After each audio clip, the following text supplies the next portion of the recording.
If a flawless military ID landed in your inbox, would you treat it like routine or question it first? Start with a simple scene.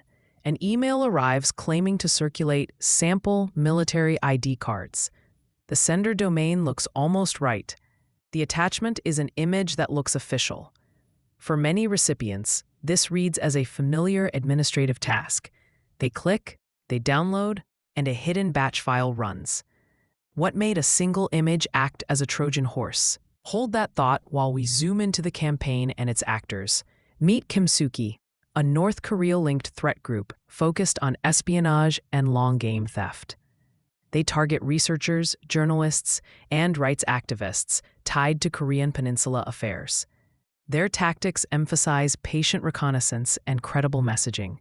Instead of mass spam, they craft a single, believable interaction tailored to the recipient. This campaign swapped handcrafted for AI-made visuals, and that shift accelerated trust, fast enough to bypass some human skepticism. Next, the actual lure mechanics. The lure had 4 parts: a lookalike sender domain, administrative language, realistic ID images, and a companion dropper file. The email asked recipients to review draft employee IDs. That language triggers routine behavior in institutions. The attached PNGs were AI-generated deepfakes with high confidence. And lurking alongside was a bat file that executed malware. So a single conversational task led to remote access. How did AI make the visuals so convincing? AI image models remove design friction. No skilled graphics artist, no stolen template, no insider knowledge required. An attacker frames a request as a harmless mock-up, and the model renders a near-perfect ID. Humans trust visual authority. We equate polish with legitimacy. That creates authority bias in the recipient. The image becomes a social engineering multiplier. But there's a second trick attackers used: prompt injection and policy evasion. Let's unpack that phrase. Prompt injection is persuasion for machines. Attackers word requests to get around a model's guardrails, phrases like mock-up or template to skirt refusal. The model outputs a believable ID image. The attacker packages it as a routine review. Vendors add policies and filters, but phrasing and clever prompts can slip through. This is not about a brand of model. It's about how adversaries exploit human and machine trust together. Next, the campaign timeline shows how fast they moved. Genians, a Korean security firm, first detected this operation in mid-July. Researchers flagged the image attachments as deepfakes with high probability. The same malware family traced back to earlier click-fix-style operations, showing evolution, not invention. Kimsuky reused proven code and added synthetic visuals to increase believability. That pattern, reuse plus enhancement, makes detection predictable, if you know what to look for. So what are the concrete tradecraft signals defenders can map? Start with domain anomalies. Attackers use homoglyphs and tiny typos to mimic official addresses. Then watch attachments. A PNG paired with an unexpected bat or archive is a red flag. Inspect image metadata for odd creator tags or missing institutional signatures. Observe recipient context. If someone never handles ID reviews, why are they getting a draft now? These behavior signals help elevate image-only lures to higher scrutiny. But automated tools must join the hunt. Traditional secure email gateways block known threats, but deepfakes challenge signature-based systems. Layered defenses work better. Detonate suspicious attachments in sandboxes, apply CDR to sanitize images, and enforce SPF, DKIM, and DMARC policies. Block script files and archive types often used as droppers, and treat official-looking image attachments differently. Quarantine them for manual review when context looks off. Ready for a quick mid-video recap before we dig into mitigation playbooks? Quick recap. Attackers used AI images to add credibility, lookalike domains to impersonate institutions, and scripts to deliver malware. Targets were narrow and high value. Now we move to an operational mitigation playbook you can adopt without breaking workflows. These are layered, practical steps that combine policy, tooling, and human processes. First up, email authentication and attachment handling. Enforce DMARC with reject policies for critical domains. That stops many lookalike domain spoofs from reaching inboxes. Pair that with DKIM and SPF configured strictly. Next, block executable attachments at the gateway. Batch files, scripts, and suspicious archives should never reach end users. Use detonation chambers to observe behavior in a safe environment. These steps cut large attack surfaces without erasing legitimate workflows. Up next, image handling and content sanitation. Treat images as potential vectors. Apply CDR to strip metadata, embedded content, and suspicious layers from images. Sanitize file formats and remove embedded previews that could hide payloads. Quarantine any image labeled as an official credential for manual verification.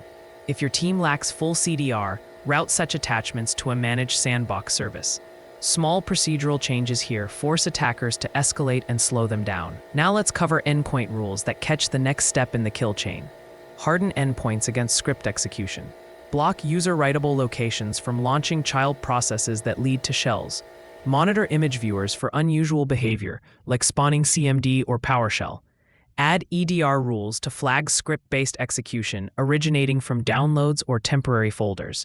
That reduces the success of droppers that rely on user clicks. Combine telemetry with sandbox detonation for confirmation.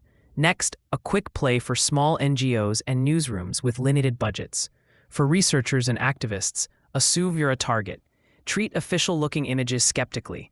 Don't download files you didn't request. Ask for a verifiable portal link instead. Use a disposable VM or non-persistent workspace for risky attachments. Keep devices patched and enable phishing-resistant MFA, and report suspicious emails to your security contact or a trusted CERT. Early reporting often stops attacks that target peers. Now, where policy and provenance can help at scale, content provenance standards can make verification cheap and repeatable. Adopt C2PA signals where possible and integrate watermark detection into intake pipelines. Vendors must log usage and enforce abuse monitoring for generative tools. Organizations should set clear internal policies about AI outputs and require verification before external release. Incident response runbooks must include steps for deepfake artifacts. With provenance, a visual trust signal becomes verifiable rather than merely persuasive. Next, incident response nuances. When an employee reports a suspicious ID image, isolate the endpoint and capture EDR telemetry quickly. Preserve the original email and attachments for analysis. Run images through synthetic media detection tools and sandbox any companion files. Trace DNS and egress connections to spot callbacks.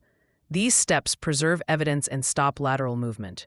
Train IR teams to look for image plus script combos as a named tactic. Next, we'll explore how this campaign evolves from click-fix to multimodal attacks. Kimsuky's earlier click-fix playbook asked targets to click to fix administrative items. The variant we saw kept the same structure, but upgraded the authenticity layer with AI images. Expect further evolution: audio deepfakes to confirm identity, forge design systems across email and web, and micro-campaigns targeting few high-value individuals. The attacker goal remains credential theft and persistence, but the tools get more convincing. So how do defenders stay ahead when trust signals get cheap? Make verification cheaper than deception. Automate provenance checks on ingest. Train staff in quick out-of-band confirmation steps. Deploy content watermarking and detection at scale. Integrate sandboxing into everyday workflows so verification doesn't feel like a burden. Attackers will iterate, but slower operational friction and cheap verification reduce success rates. Next, quick technical indicators analysts can add to detection rules right now. Add rules that flag image attachments accompanied by scripts, or images with unexpected dimensions and missing institutional EXIF data. Watch for new domains that resolve to low reputation IPs and block common dropper extensions. Update phishing simulations to include realistic-looking visuals so staff learn to pause. These low-effort signatures reduce false negatives and make attacks noisier for adversaries. Up next, legal and policy context you should understand. Creating fake government IDs often crosses legal lines. Many jurisdictions prohibit fabricating official credentials. AI providers publish usage policies that disallow counterfeit content, but enforcement varies. Organizations must build contractual guardrails with vendors and long generative requests. When abuse occurs, preserved metadata and vendor logs can support takedown and legal action. Remember, defensive controls and legal options together raise the attacker's cost. Next, the future threat landscape and what to watch closely. What's next? Expect multimodal phishing that pairs deepfake images with synthetic voice phishing and AI-crafted documents. Brand impersonation will extend beyond logos to entire visual systems. Attackers will run tiny, highly tailored campaigns that fly under volume-based detection. And as providers tighten guardrails, adversaries will experiment with phrasing and tool choices to evade blocks. The key defense: lower verification cost and increase friction for attackers. Finally, a checklist you can apply today. Quick actionable checklist: enforce DMARC, DKIM, SPF, block executables, apply CDR to images, detonate attachments, quarantine official-looking IDs, strengthen EDR rules, deploy phishing-resistant MFA, train high-risk staff, and adopt provenance signals. Each item reduces attacker success without halting normal work. Implement them incrementally and measure false positives. These steps make the attacker pay more for each credible-looking lie. One more point before we close. What to do if you already clicked? If you clicked or downloaded, disconnect the device from networks immediately. Preserve volatile evidence if you can, then notify your IT or incident response team. Run full endpoint scans and check for unusual outbound connections. Change credentials from a known good device and assume credential compromise until proven otherwise. Prompt reporting helps defenders contain and protect others. That closes our operational guidance. But here's a final reminder about why this story matters beyond tech talk. This isn't just a phishing story. It's about how AI lowers the cost of credibility.